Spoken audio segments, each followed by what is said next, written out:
Support Laneside. Get something cool. Hey everybody, and welcome to another edition of Laneside Reviews. As always, I'm the bearded beast, Rob Johnson, joined once again by Scoops Porter. And we've got some really exciting stuff to show you on this episode, so why don't we take it Laneside and see how it's stacked up.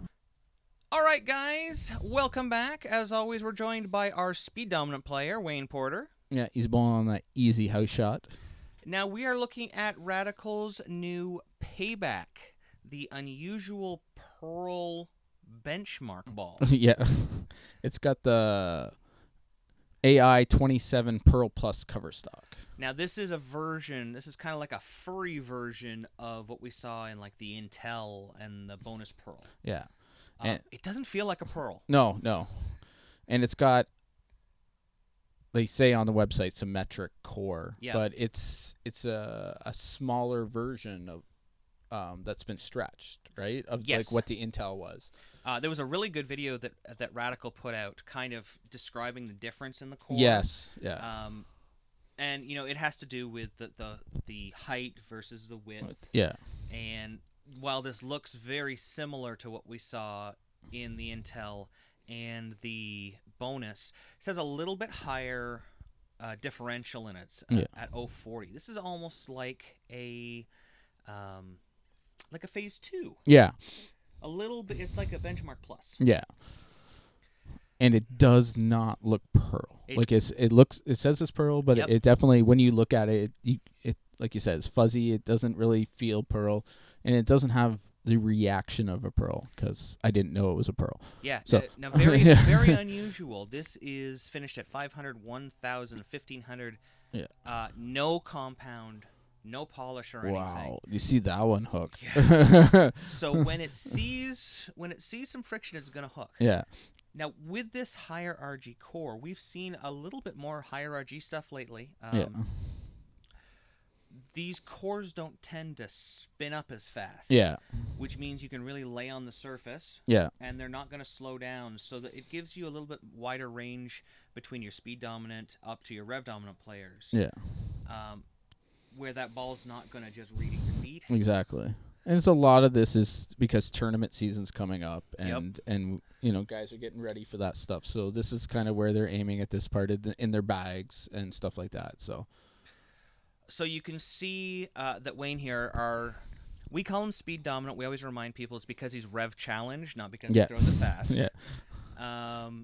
We could call him our senior bowler, but we don't think that's fair. I think there's lots of speed dominant players out there. It doesn't matter what age you are. I mean, it doesn't matter if you throw the ball harder than your rev rate or your rev rate's just lower than what your speed is. It's still the fact that your speed is more than what your rev can handle. Yep. So for him, you can see that the ball is definitely getting it's not quite spinning up. It's getting down lane and it's hooking. Yeah. It's not quite spinning up where I'd like to see it. Yeah. There's two things that we could do here for it. If he wants to play farther outside, we could take some surface off of it. Yeah. Which is something that we never get to do for him. No, exactly, yeah. Or we could move him deeper. Yeah. And add a little bit more surface. Yeah. I don't know which one he'd like better. I don't know. He's a weird duck. I mean, we've had him move pretty deep before. Yeah. But I think for him, his bread and butter, where he feels more comfortable, is being able to play up the lane more. Yeah. Which would, for this ball, mean being able to change the surface just a little bit. You can see, we moved him deeper. It's still really... Yeah. It's because the surface is so low to start with. It's furry. Yeah. And that's what I mean. It's got the higher RG and the pearl particles in it that pushes it down lane, but it does have a lot of surface out of the box, and that core, and that's the thing about that core, it's where you drill it really changes the dynamics of what the ball is going to do. Absolutely. You know? I mean, you see here we are with our benchmark ball. Yeah. Which has a very similar core to it. And watch the difference here. Well, we got him about 3 boards inside, but that our benchmark ball was about 2 to 3 feet longer. Yeah. So you can see that surface playing a big Yeah. part of that. Now here you are, matched player. Yeah. And surprise. This is very surprising to me. I struck off my benchmark You spot. struck off your benchmark spot. Go figure. How did that happen? Yeah. Well, it's for me. It feels a little bit stronger overall than the bonus, which I'm gonna get to show when I start moving in and moving around and stuff. So. And this is once again one of those situations as a match player, you would not have this much surface on your benchmark ball. No. But the core is pushing it farther down Yeah. lane. So it's actually allowing you to, in theory, burn up a little bit of a better spot here. Yeah. Yeah, you can see there I got deeper in the oil, and it just pushed the ball because of the higher RG, right? Like. Now, what happens when we get lots of surface and the ball reads early and then nothing down lane? It burns up. It goes. Yeah. One thing that people forget with these benchmark balls, and even at an 041 differential, this ball with this surface is not kind of designed to swing the whole lane with. No. You can see even you went from flat to round here to try to force it to shape more. Yeah. That surface is slowing it down, but that core is not going to spin up. It's going to spin up at the same spot. Yeah. So all it ends up doing is just bleeding off more energy and bleeding off more energy. And that doesn't mean that it's a bad ball. It's just I'm not playing it where it needs to be played on this shot. Bingo. Right? Yeah. And you got to think front to back. And that's the other thing when we talk about front to back is you think about it, the more deeper you get, the more distance the ball is actually traveling. Yep. Right? So you can see you move back to the right there. Yeah. Shaped just fine. Yeah. This is not a ball. I mean, you can change the surface on this. Yeah. You could hook the lane with this ball. Yeah. But that's not what it's designed for. Why try to make a ball do something that it's not designed for? Exactly. Right. And like we talked about and I highly recommend everybody go find that video too. The one that Radical just put out last week, because it really helped me understand the dynamic changes that can be done with the design in this core, because you can see that one hooked more. So we moved you farther right to get you into the friction. Yeah. The ball got down lane to the same point, but had much more energy. Yeah. Hooked a little bit more. Yeah. Well, a lot more. Yeah, it was actually a really cool video showing how where you drill into it, where you drill your fingers versus your thumb and stuff, how it changes the RG planes, how it changes where the mass is. Compared to pin up, pin down, and then also compared to the original Intel core, which it was similar to, right? Yep. Now there is left-handed, there's Pooks for us. And that is very, keep it in front of you, very easily controlled. Here you are with our benchmark. That shot looks really familiar. Yeah. I was going to say, you got to see... You get to see how familiar it is. Just you even disappear into yourself. Look at that. I think it said "nuck" on the back of your. You can see. So I've got it about the same distance for you. Yeah. I had the Payback a couple of boards stronger. Yeah. Because the benchmark needed more friction. You can see there's two different lines there, and there's rounded versus flat, just so we can show the difference. You can create that same shape that you had. Yeah. So I'd say this one's pretty identical to our benchmark. Yeah. For you. Yeah, it was perfect. Whoa, there right I am. into it. Right into it. There's a 10-pin for you, or 7-pin for you. Oof. Yeah. So there I am starting at 23. This is kind of my benchmark spot. I got hosed. I was going to say, this ball does hit hard when you get it there, and that's the thing, too. Yes. Once again, for you rev-dominant players, higher RG core, I went with a little higher RG layout, so I could keep it from spinning up in the front. Yeah. Once again, after watching you, seeing that this ball doesn't slow down with this, it doesn't slow down too early with this much surface. Yeah. I can go with something that gets a little bit farther down.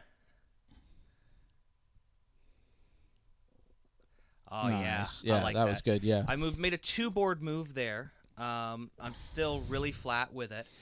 It allows me to just, you can see I'm not slowing down on it. I can hit it with a little bit more speed. I can try to generate a little more. Yeah.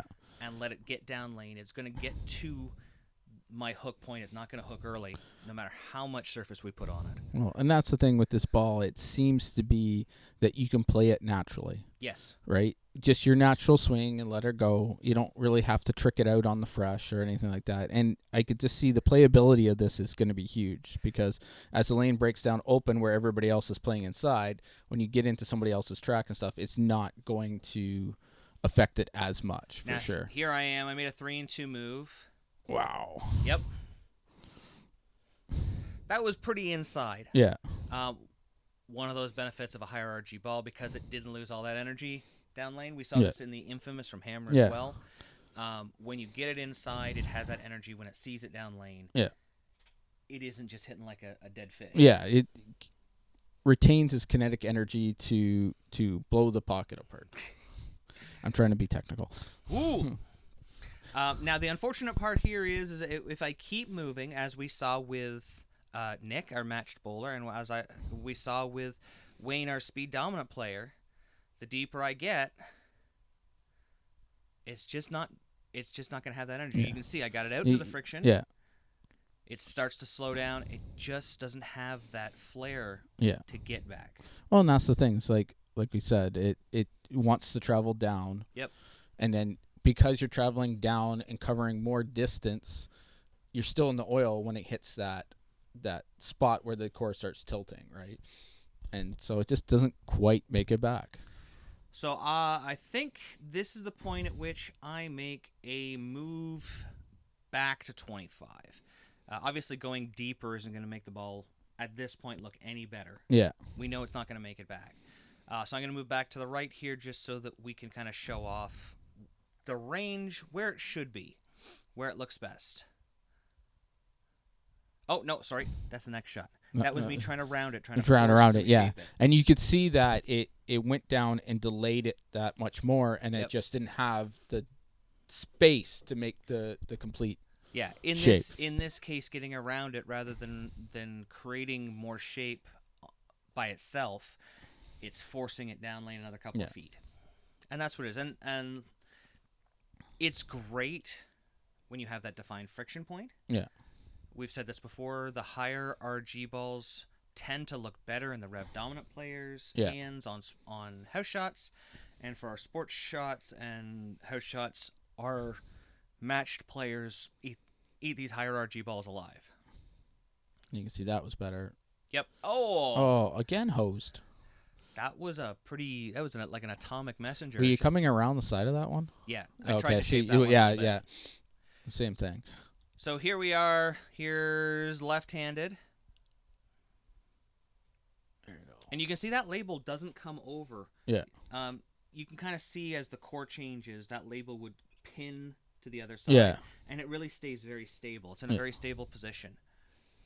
Here I am with our benchmark ball. Pretty. Just trying to keep it in front of me, something I can control.